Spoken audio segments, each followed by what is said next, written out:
अस्सलाम वालेकुम, मैं इमदाद सुमरो। नवाज शरीफ की तरफ से पैगाम आया है कि इमरान खान के खिलाफ तहरीक अदम एतमाद पर मामला तय हो चुके हैं, अब बात उससे आगे निकल गई है। यानी तहरीक अदम एतमाद तय, अब आगे का सेटअप क्या होगा वो मामला तय होना बाकी है। यानी इमरान खान साहब जो हैं वो अब मसला नहीं रहे, मसला उनके बाद इमरान खान की हुकूमत के खात्मे के बाद का सेटअप है। और दूसरा, इस्लामाबाद में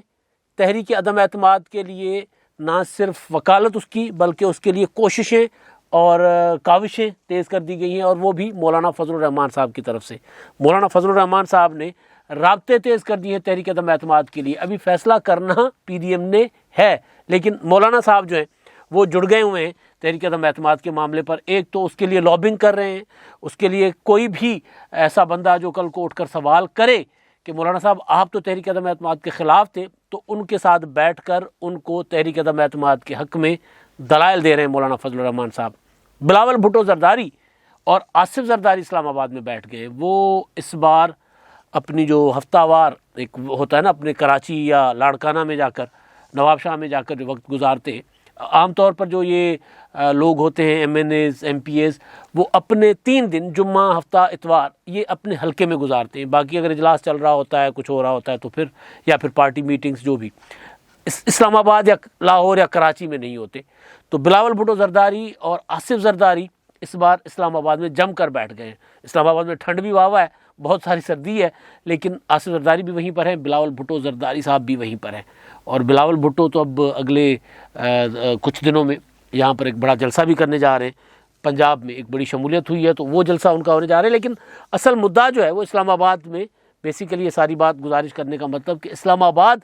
इस वक्त सबका मरकज़ बन गया हुआ है। सबकी नज़रें कि अब इस्लामाबाद में किसी तरह भी मजबूती के साथ कदम रखने, इस्लामाबाद से नहीं बाहर निकलना। पहले वो जब इमरान खान साहब ला रहे थे, जो कानून साजी कर रहे थे 17 नवंबर के इजलास की, उससे पहले 11 नवंबर वो इजलास मनसूख हो गया, फिर 17 नवंबर को हुआ था वो जो इलेक्शन इस्लाहात और इलेक्ट्रॉनिक वोटिंग मशीन वगैरह वगैरह के जो कवानीन थे।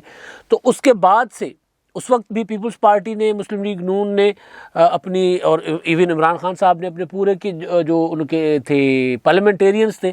ख़ास तौर पर MNAs, उन सबको कह दिया था कि जी आपने इस्लामाबाद नहीं छोड़ना, आपने यहीं बैठना है। तो तब से इस्लामाबाद में सब बैठ गए जम के।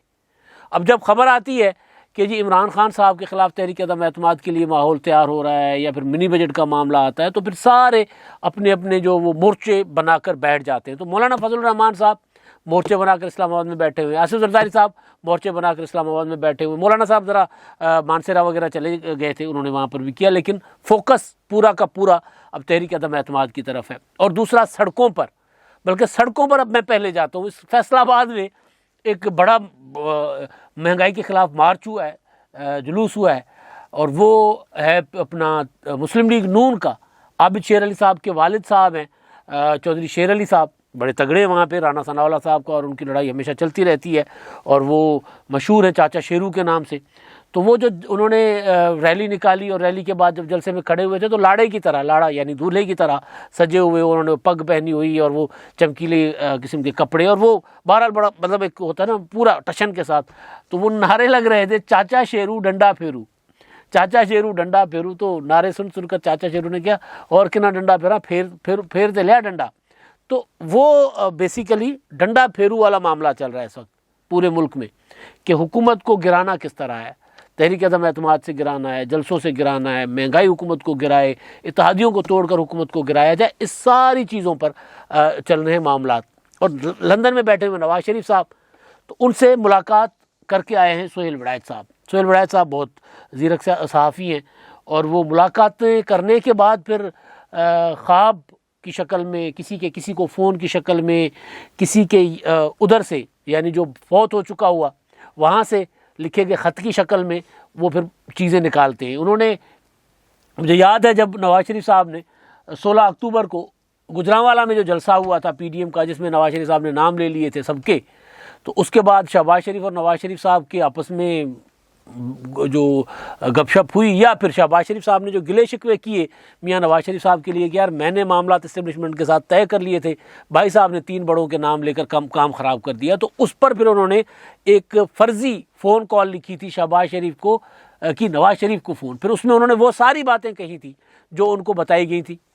यानी ज़ाहिर है वो गिला शहबाज शरीफ साहब की तरफ से आया था ना कि जी मैंने तो सारे मामला तय कर लिए थे, भाई साहब अगर ये नाम ना लेते, इमरान खान तो आइसोलेट हो गए थे, इमरान खान की और इस्टेब्लिशमेंट का जो सफ़ा एक नहीं रहा था तो वो तो आइसोलेट हो गए थे, तो अगर भाई साहब नाम ना लेते तो मामला हमारा ठीक हो गया था। लेकिन भाई साहब ने नाम लेकर, यानी बड़े मियाँ साहब ने नाम लेकर इस्टेब्लिशमेंट को दोबारा इमरान खान के करीब कर लिया है और उन दोनों के सर्वाइवल का मसला बन गया है। तो इसी वजह से वो फिर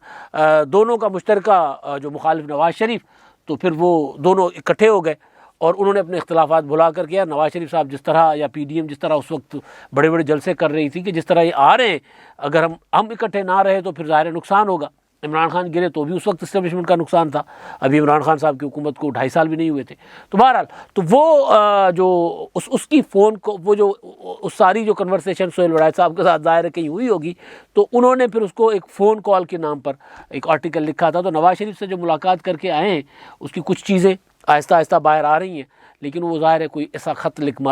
मारेंगे, कोई ऐसी कहानी, एक अफसाना लिख मारेंगे जो समझने वाले समझ जाएंगे कि मियाँ नवाज शरीफ साहब ने सोहेल वड़ाइच साहब को क्या कहा है। और फिर वो पैगाम ज़ाहिर है सहाफ़ी के साथ जो बात करता है, सहाफ़ी तो वो बात रिपोर्ट कर देता है, तो पैगाम होता है आगे के लिए। तो एक पैगाम तो जो है वो सामने आ चुका हुआ है, वो ये है कि नवाज शरीफ साहब की मुलाकात से जो नतीजा अक्स किया है सोहेल वड़ाइच साहब ने, वो जो बता रहे हैं मीडिया को या उनके इंटरव्यूज़ हैं उसमें वो ये बता रहे हैं कि जी मियाँ नवाज शरीफ साहब कह रहे हैं कि तहरीक अदम एतमाद से मामला आगे जा चुका हुआ है।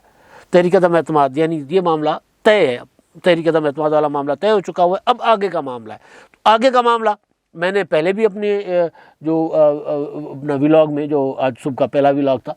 उसमें मैंने गुजारिश की थी कि अब मामला जो है वो है कि ये सेटअप जा रहा है, अब इसमें कौन क्या किसके पास क्या क्या ऑप्शंस हैं। पीटीआई इमरान खान साहब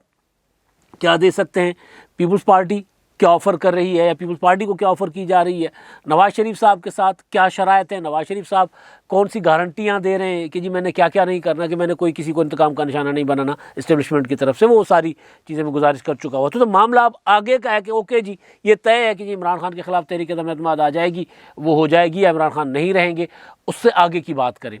अब ये मैंने कई बार गुजारिश की हुई है कि जब शाहिद खाकान अब्बासी, मौलाना फजल रहमान साहब, मुस्लिम लीग नून के दोस्त जब पीपल्स पार्टी तहरीक अदम एतमाद की बात करती थी तो वो ये कहते थे कि इस्टेब्लिशमेंट की का इमरान खान के सर पर जब तक हाथ है तहरीक अदम एतमाद कामयाब नहीं हो सकती। यानी इस्टेब्लिशमेंट हाथ हटाए या फिर हम इस्टेब्लिशमेंट के ख़िलाफ़ लड़ नहीं सकते, उसका दूसरा मकसद मैंने ये लिया था। और यही ज़ाहिर है अगर आप ये समझते हैं कि पाकिस्तान की इस्टेब्लिशमेंट सियासत में गैर आइनी मुदाखलत कर रही है तो फिर आपको ज़ाहिर उस इस्टेब्लिशमेंट के उस किरदार के ख़िलाफ़ भी तो आगे बढ़ना होगा ना। अगर आप ये कहेंगे कि जी नहीं वो फिर इस्टेब्लिशमेंट के ख़िलाफ़ जो उसका किरदार है उसके ख़िलाफ़ बात नहीं करेंगे, इस्टेब्लिशमेंट अपना किरदार साइड में कर ले, फिर हम इमरान खान को निबड़ लेंगे, तो उसके बाद तो फिर इमरान खान कुछ नहीं है। तो वो मैं कई बार गुजारिश कर चुका हुआ था। तो अब ये जो सूरत हाल सामने आ रही है उसमें एक लंदन से मुलाकात, एक मुलाकात मौलाना फजल रहमान साहब के साथ हुई है कुछ सहाफ़ियों की। हामिद मीर साहब ने तो खैर ऑन रिकॉर्ड कह दिया कि मौलाना फजल रहमान साहब ने उनको 15 मिनट समझाया बैठ के कि तहरीक अदम एतमाद अब क्यों ज़रूरी है। तो कुछ और दोस्तों ने, जर्नलिस्ट ही हैं, उन्होंने मौलाना फजल रहमान साहब से मुलाकात की, ऑफ द रिकॉर्ड गपशप थी, लेकिन ऑफ द रिकॉर्ड गपशप फिर गपशप में हमारे तक पहुँच ही जाती है। तो उसमें मौलाना फजल रहमान साहब ने पूरा वक्त, जितना वक्त वो लोग बैठे थे उनके साथ, पूरा वक्त मौलाना फजल रहमान साहब ने ये बात बावर कराने की कोशिश की है कि इस वक्त हमारे पास तहरीक अदम एतमाद से कोई और बेस्ट ऑप्शन नहीं है, दी बेस्ट ऑप्शन तहरीक अदम एतमाद है। तो जब उनसे सवाल किया गया कि तहरीक अदम एतमाद आप पहले क्यों मुखालिफ थे, इसी बुनियाद पे, इसी नुक्ते की वजह से तो आपने इत्तेहाद तोड़ा या बदगुमानियाँ पैदा हुई। बात यानी उस वक्त ये कहा जा रहा था कि मियाँ नवाज शरीफ साहब ने भी कहा था और मौलाना साहब ने भी कहा था कि जी आप हमारा कंधा इस्तेमाल करके इक़्तिदार में जाना चाहते हैं, पीपल्स पार्टी को कहा था, जिस पर आसिफ जरदारी साहब ने फिर कहा था कि जी फिर आप भी आ जाएँ, बिस्मिल्लाह करें, इधर तहरीक चलानी है। तो उस बुनियाद पे जब मौलाना साहब से सवाल किया गया कि तब तो आप इतने तल्ख होते थे तहरीक अदम एतमाद का नाम सुनकर, अब क्यों आप ऐसा कर रहे हैं, तो वो कह रहे हैं कि जी अब हमें नज़र आ रहा है साफ साफ कि इमरान खान के सर पर इस्टेब्लिशमेंट का हाथ नहीं है, इस्टेब्लिशमेंट न्यूट्रल हो गई है। अब अगर हम तहरीक अदम एतमाद लाएंगे तो इस्टेब्लिशमेंट मुदाखलत नहीं करेगी, तो इसलिए बेस्ट वक्त है ये, और ऑप्शन भी यही है कि तहरीक अदम एतमाद लाई जाए। और उसके लिए मौलाना साहब ने बताया है कि वो हुकूमत के इत्तेहादी जो हैं उनके साथ भी राब्तों में हैं, उनके साथ भी मुख्तलिफ बराह रास्त राब्तों में नहीं है, उनके साथ भी राब्तों में हैं। आसिफ जरदारी साहब के साथ भी अब कुर्बतें बढ़ाने की कोशिश कर रहे हैं मौलाना फजल रहमान साहब, और वो जो मैसेजिंग उनकी हो रही है बराह रास्त नहीं हो रही, इनकी मैसेजिंग आसिफ जरदारी साहब की मौलाना साहब की होती है डॉक्टर क़य्यूम सुमरो के ज़रिए। तो उन्होंने क़य्यूम सुमरो साहब का नाम नहीं लिया, लेकिन क्योंकि मुझे पता है कि मैसेजिंग क़य्यूम सुमरो साहब के ज़रिए होती है, तो या कोई और सोर्सेज भी हो सकते हैं। लेकिन मौलाना साहब के साथ, मौलाना साहब ये कह रहे हैं कि आसिफ जरदारी साहब के साथ भी वो जो बिल्कुल लगता था ना कि दरवाजे बंद हैं, वो नहीं, वहाँ पर भी एक खिड़की खुली हुई है, वो फिर आहिस्ता आहिस्ता दरवाज़ा बन सकती है। तो वो एक जगह गुंजाइश सियासतदानों ने छोड़ी होती है, तो वो आसिफ जरदारी साहब के साथ भी वो कह रहे राब्ते में। और एक चीज़ कि अगर तहरीक अदम एतमाद, अगर जो थोड़ा सा चांस मौलाना साहब उसको दे रहे हैं कि अगर तहरीक अदम एतमाद कामयाब अपना की तरफ नहीं जाएंगे या वो कामयाब नहीं होगी, तो फिर हम इस्तीफ़े दे देंगे, क्योंकि उसके बाद ये होगा कि इस्तीफ़ों का ऑप्शन, उस पर भी फैसला किया जा सकता है, क्योंकि उसके बाद हुकूमत के पास बहुत कम मार्जिन होगा इंतखाबात करवाने का, टाइम बहुत थोड़ा है। अगर इस्तीफ़े दिए जाते हैं, कौमी असम्बली से पूरी अपोजिशन इस्तीफ़े दे देती है, अपना पंजाब असम्बली पूरी अपोजिशन इस्तीफ़ा दे देती है, और उसके बाद खैबर पख्तूनख्वा और बलूचिस्तान असम्बलियों से इस्तीफ़े दे दिए जाते हैं सिंध असम्बली से, तो पीपल्स पार्टी के पास है, तो मुमकिन है सिंध असम्बली पूरी की पूरी डिज़ोल्व कर दी जाए अगर मौलाना साहब उनको राज़ी कर लेंगे। या नहीं भी होगा तो कम अज़ कम ये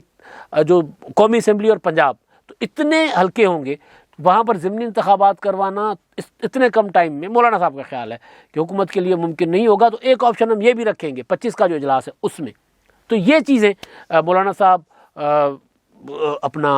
कर रहे हैं, अपने जो भी लोग उनके पास आते हैं जो मैटर करते हैं, कुछ जर्नलिस्ट हैं, कुछ सियासी लोग हैं,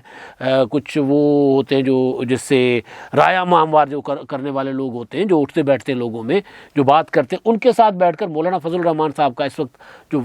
पूरा फोकस है वो ये है कि हाँ जी, तहरीक अदम एतमाद, हुकूमत के इत्तेहादियों को अगर हमने राज़ी कर लिया तो फिर शायद उसकी भी ज़रूरत नहीं पड़ेगी। MQM, मुस्लिम लीग कायद-ए-आज़म और BAP अगर अलग हो गए तो BAP के साथ तो बलूचिस्तान में जो जाम कमाल की हुकूमत गिराने में जो मौलाना फजल रहमान साहब की जमात और उस अचकज़ई साहब की जमात का उस वक्त ताउन था, जिसकी बुनियाद पर ही फिर वो तहरीक अदम एतमाद कम की नौबत आने से पहले रिज़ाइन करके जाम कमाल, कि अपोजिशन भी साथ दे देगी, अपने भी बागी हो गए थे तो मेजॉरिटी खो चुके थे, तो वो BAP के साथ भी कहीं ना कहीं किसी न किसी हद तक तो कुर्बतें मौलाना साहब की हैं। तो वो ये कोशिश कर रहे हैं कि तहरीक अदम एतमाद का ऑप्शन जो है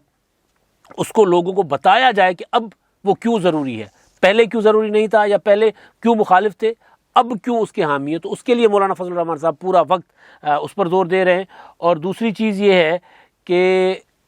बिलावल भुट्टो जरदारी और आसिफ जरदारी साहब, आसिफ जरदारी और बिलावल भुट्टो जो हैं वो इस्लामाबाद में बैठ के, आसिफ जरदारी साहब आपको याद होगा कि 27 दिसंबर को बेनज़ीर भुट्टो शहीद की बरसी से एक रात पहले वो इस्लामाबाद पहुँचे थे। अचानक इस्लामाबाद में कहा जा रहा था कि किसी बड़ी शख्सियत से मुलाकात की, उसके बाद सामने चीज़ नहीं आई। फिर ये भी दावा किया गया था कि जरदारी साहब जो हैं वो शरीक नहीं होंगे बीबी शहीद के जलसे पर। तो उसके बाद वो जैसे ही जलसा शुरू हुआ तो आसिफ जरदारी साहब ने वहाँ पर एंट्री दी थी, और वो फिल्मी एंट्री थी। तो वहाँ जब आसिफ जरदारी साहब पहुँचे तो मीडिया खुद हैरान हो गया, खबर देने वाले खुद परेशान हो गए कि ये तो हमारे ख्याल में तो जरदारी साहब की मुलाकात है। तो वो मुलाकात हो ना हो, लेकिन इस्लामाबाद में बैठना इस वक्त आसिफ जरदारी साहब और बिलावल भुट्टो जरदारी साहब समझ रहे हैं कि बहुत ज़्यादा ज़रूरी है। बिलावल भुट्टो आज भी इस्लामाबाद में थे, उन्होंने वहाँ पर मुलाकातें की हैं, अपने पार्टी के लोगों के साथ मुलाकातें की हैं, लेकिन ज़ाहिर है साथ साथ माहौल और ये वो हर चीज़ देख रहे हैं। और उनकी कुछ तबीयत का भी इशू था, लेकिन तबीयत का इशू कोई इतना बड़ा इशू नहीं था कि वो अपने जहाज़ में बैठकर उन्होंने कराची जाना था, कौन सा पैदल जाना था।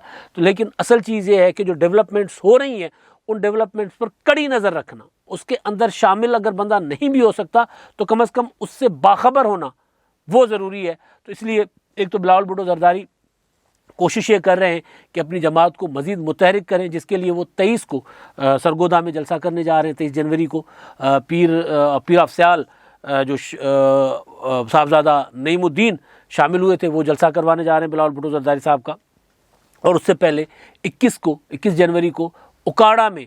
मार्च है, ट्रैक्टर ट्रॉली मार्च किसानों का, उस पर बिलावल भुट्टो जरदारी साहब का फोकस है। और उसके बाद 24 जनवरी को फिर मुल्क गिर ट्रैक्टर ट्रॉली मार्च होंगे। ये खाद की जो किल्लत है, कमी है, बल्कि खाद से मुझे याद आया, मैं देख रहा था तस्वीरें, शहजाद सईद चीमा साहब हैं, पीपल्स पार्टी के सेक्रेटरी इन्फॉर्मेशन है, साहिवाल से, वो उन्होंने अपना ट्रॉलर जो है वो उसके खाद के वो उन्होंने कंट्रोल रेट पर कहीं से हासिल करके वो खुद खड़े होकर वो किसानों में तकसीम कर रहे हैं। यानी जो काम हुकूमत को करना चाहिए था अब वो अपोजिशन कर रही है, और अपोजिशन इसलिए कर रही है कि पता है कि भाई आगे इंतखाबात आने वाले हैं, इंतखाबात किसी भी वक्त हो सकते हैं, बलदियाती इंतखाबात तो तय हैं और आम इंतखाबात 2023 से पहले हो सकते हैं। तो जिसके लिए कहा जा रहा है कि इमरान खान, अच्छा मौलाना साहब ने जो आखिरी जो चीज़ सबसे अहम चीज़ थी जो मुझसे रह गई, जो सबसे पहले करनी चाहिए थी, वो ये कि मौलाना साहब ने कहा है दोस्तों को, अपने जो उनके दोस्त हैं, जो सहाफ़ी भी हैं गैर सहाफ़ी भी हैं उनको, और सियासी भी हैं गैर सियासी भी हैं, उनको मौलाना साहब ने कहा कि जी एक चीज़ तय है, एक बात लिख कर रख लें कि हमने इमरान खान साहब को मुद्दत पूरी नहीं करने देनी, ये हमने नहीं होने देना, ये रिकॉर्ड नहीं बनने देना इमरान खान साहब का कि इमरान खान साहब पाकिस्तान की तारीख के पहले वज़ीर आज़म हैं जिन्होंने 5 साल मुद्दत पूरी की है। बल्कि पिछले कुछ दिनों से तो एक खबर चल रही है ना मुसलसल कि यूसुफ रज़ा गिलानी पाकिस्तान के लॉन्गेस्ट सर्विंग प्राइम मिनिस्टर हैं, सबसे ज़्यादा वक्त तक वो रहे हैं लियाकत अली खान के बाद। फिर नवाज़ शरीफ साहब की दूसरे नंबर पे बारी थी, जो नवाज़ शरीफ साहब का आखिरी टाइम था। तो अब इमरान खान साहब जो है आखिरी टाइम मतलब तीसरी टेन जिसमें वो नायल कर दिए गए थे। तो मौलाना साहब ने ये कहा है कि जी इमरान खान साहब को हमने नहीं बनने देना, रिकॉर्ड उनका ये नहीं बनने देना कि जी वो अपनी टर्म पूरी करने वाले पाकिस्तान के पहले वज़ीर आज़म हैं, नहीं, हमने उनको पहले भेजना है, चाहे हम 8 महीने पहले भेजें, चाहे 6 महीने पहले भेजें, चाहे फिर वो 1 साल जो बाकी बचा है चाहे 1 साल पहले भेजें, लेकिन हमने इनको भेजना है। तो अपोजिशन पूरी तैयारियों में है। इसके लिए बिलावल भुट्टो जरदारी साहब इस्लामाबाद में बैठे हुए, असद जरदारी साहब इस्लामाबाद में बैठे हुए, मियाँ नवाज शरीफ साहब ने मैसेजिंग बढ़ा दी है, राब्ते बढ़ा दिए हुए हैं, और अपोजिशन चौधरी शेर अली का मैंने मुजाहरे जुलूस की बात बता दी, शहजाद सईद चीमा जो है वहाँ पर बैठ खड़े होकर वो लोगों में खाद तकसीम कर रहे हैं। तो ये सारा कुछ है कि जी अब इलेक्शन का माहौल जो है ना, वो इलेक्शन का मैदान वो सजाया जा रहा है। अब देखें अपोजिशन इमरान खान को कब तक घर भेजने में कामयाब होती है। असल में तो जो आगाज़ जहाँ से मैंने किया था, या कई बार मैंने गुजारिश की है कि असल मसला अब इमरान खान साहब नहीं रहे, असल मसला रहा है इमरान खान साहब के बाद क्या होना है। तो वो तय हो जाएगा तो इमरान खान साहब फिर नहीं रहेंगे इक़्तिदार पे। अब तक के लिए इतना ही। अल्लाह हाफ़िज़।